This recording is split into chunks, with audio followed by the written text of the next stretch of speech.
Let me be honest. If you're still using these online generators that spit out 27 PNGs and 4 XML files just to get a favicon on your webpage, then you're doing something wrong. In this video, I want to present you the only article you'll ever need, and it is also the last article you'll ever need to get a favicon on your website in an efficient way that fits and that works. So let's get started. So let's talk about the Evil Martians article titled How to Favicon 3 Files That Fit Most Needs. Let's have a look through the entire article, and at the end I have a little surprise for you to save you even more time than what is described in this article. So, it's time to rethink how we cook a set of favicons for modern browsers and stop the icon generator madness. We have to deal with a lot of files and XML stuff, and then you have these icon generators and they generate Microsoft tile files and you need to pay $100 and wait half an hour. It simply does not work. So, let's have a look what does work. They always come up with this super extremely short version up front, but we want to have a deeper look at the long version where everything is explained. So let's have a look at that. Well, the concept of a favicon, which is short for favorite icon, has been around since the early 2000s. We've all seen those cute little images in our browser tab bar, which help us differentiate our open websites. Users expect your website to have a favicon. It's one of those little things that make other people take you seriously. If you don't know what a favicon is, when I open up a new browser and then type something like YouTube, for example, then this and this is the favicon, or right here, this is the favicon of Notion, and it makes you look credible, other than right here where YouTube does not want to render the favicon correctly in the Safari browser. But Safari always has its quirks, I guess. So, and they also write about it here. Even Apple, which has always had some kind of aesthetic beef with icons that don't come from Cupertino, downplaying favicons in Safari for years, has finally given up and now properly displays them across all of its devices. Well, we just saw kind of. If you're having a good day and you have nice weather, then they display well. Else, they display the globe fallback icon. I have no idea. So, earlier, a couple of years ago, and some people still do this, they use these favicon exporting tools that throw out all of these files. As you can see here, you got a manifest.json, a browser.conf file.xml, 20 different Apple icon PNGs and Android icons and MS icons and favicons, and then these favicons are in the PNG file format. It makes no sense. So here's what you should do instead. Instead of creating many images with different sizes, just rely on SVG and browser downscaling. Basically, most browsers, when we have a look at can I use, for example, can I use favicons? Basically, what we will see right here is, can you use a SVG file as a favicon in your application? Or better yet, how many browsers currently support that? So let's have a look. SVG favicons, it is supported by 85.43% of all browsers, which is really nice. And if we have a look, then all of the major browsers, Chrome, Edge, Safari, Firefox, Opera, and all of the other stuff, well, who cares, I guess, Safari and iOS, Chrome for Android, they all support SVG favicons. So basically all of this entire article could be done right here. If you want a super simple setup, just export your design or your icon as an SVG, let it be a vector, throw it in the root of your project, and you're good to go. Now, that's the 80-20, but we want to walk the entire 100%. So here's what you should do for a robust best practice industry standard setup. First, you need the fallback favicon.ico file format for legacy browsers, so you can make sure that for the browsers that still do not support SVG files for favicons, you also display favicon for them. And therefore you need the ICO file format. ICO files actually have a directory structure and can pack files with different resolutions. I recommend sticking to a single 32 by 32 image unless the one you have doesn't downscale well to 16 by 16s if it becomes blurry, for instance. In that case, you can ask your designer to come up with a special version of the logo that's tailored to fit small pixel grids. Don't get smart with the folder static asset folder structure, that's a typo. Don't get smart with the static asset folder structure and cache busters.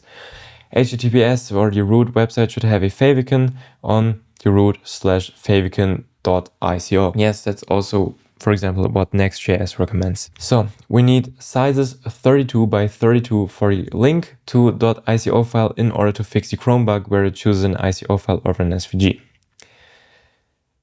Keep that in mind. Next, we need a single SVG icon with a light dark version for modern browsers. I talked about that. As of writing the article here, it said 72% of all browsers support SVG icons. Well, I can assure you right now at the, 18th February 2026, it's 85% of all browsers.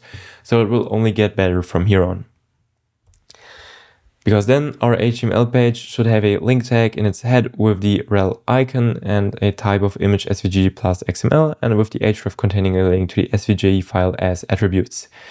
And that is really nice because as it's written here, you can also put media queries into the SVG, so it displays a different one depending on if the user uses dark or light mode, but more on that a little bit later. Next, we need a 180 by 180 pixel PNG image for Apple devices.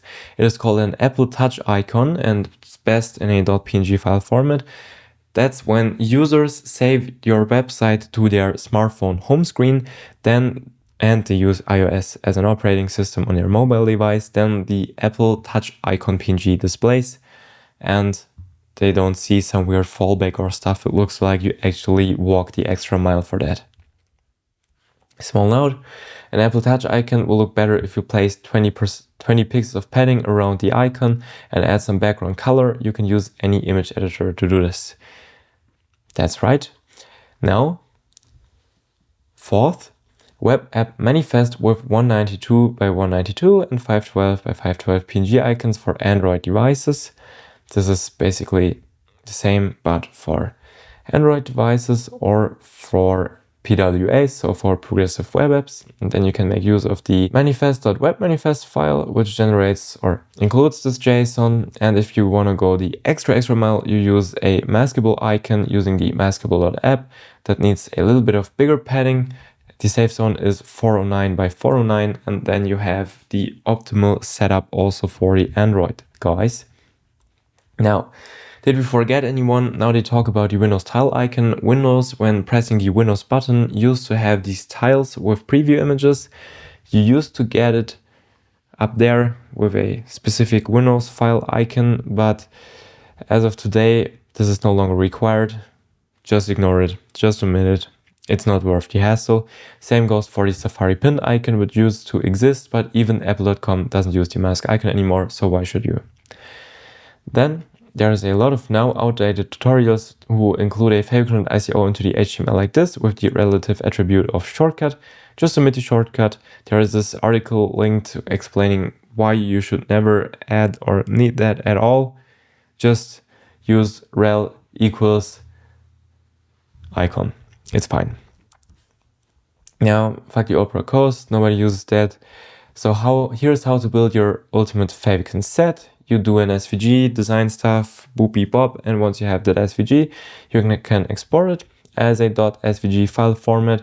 You have it ready and shove it up in your HTML. You can use media queries, as I already mentioned, to change the fill color, for example, either on dark or light mode, which makes it look rather professional. There's also the option to add white gamut P3 colors because the default is as RGB color space. P3 colors have a wider color space, so go nuts if you want to, but you can also stick with the casual hex values that should work fine as well.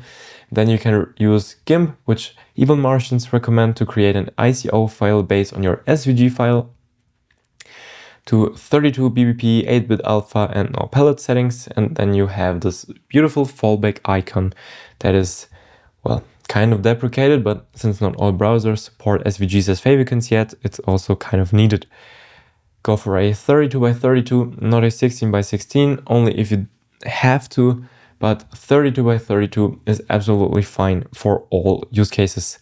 Next, you create PNG images for the manifest.webmanifest for the pendant for the Android users.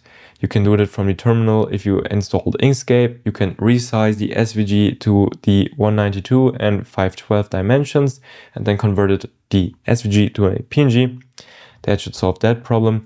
And then you can run something like SVG-o to optimize your SVG file, meaning what this does is it reduces the definition from the XLMS status in there. For example, it always has this link to the XLM documentation from /2000 defining what an SVG is. And in some SVGs that's double, so it can be removed once, and it also removes all the white space, and basically it optimizes it for a smaller file size, which makes it load faster, and it's a no-brainer. Just use it. The file stays the same, but it loads faster and it looks better for users.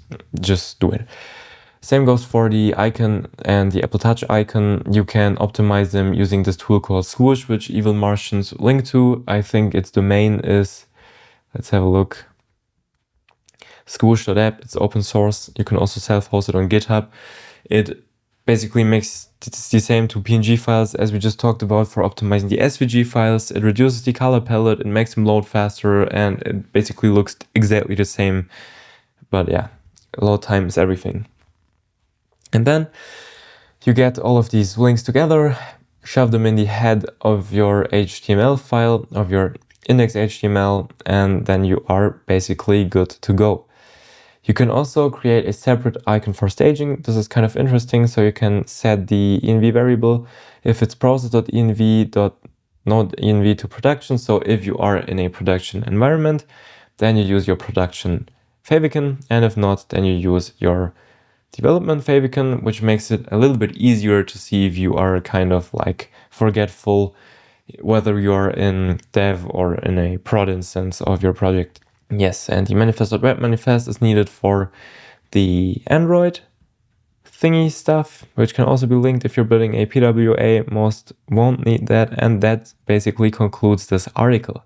But I promised you something. All of this article is nice, it's fun and games, but what if there was a tool that would do all of that for you in a single click? Well, I spent a lot of time, sweat and tears to deliver that for you, so let me show you.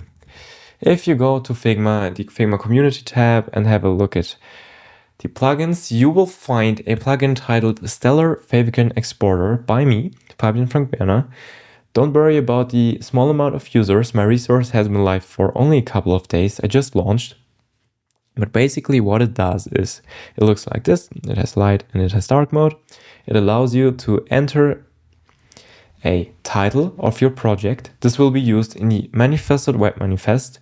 It allows you to pick a theme color, which will be set as the theme and background color in the manifest.web manifest and as the recommended background color by Evil Martians for your Apple Touch icon PNG file. And then it allows you to preview it in a light or dark mode browser tab and in the icon preview that users would see once they add your website to their home screen. Then you can export that file. You get a favicon.zip. You export, you extract that zip file, and then you have all of the files you need: the Apple Touch icon PNG, the favicon.ico file of your icon, the normal icon as an optimized SVG, the icon 192 and icon 512 PNG files, as well as the manifest.web manifest, including your title, your background and theme colors, and the correct link structure to your PNG files in these two dimensions. And you also get a links.txt file, including the ready to paste links that you need for your head in your HTML. So what do you want to do? Spend 5 hours figuring out how it works using some random ass old outdated favicon exporter websites, follow the Martians article, which is great but still takes a lot of time going through all the steps, or just click a single button on export in my Figma plugin and be done for the day. It's your choice, do whatever you want. Thank you so much for watching, and I will see you in the next one.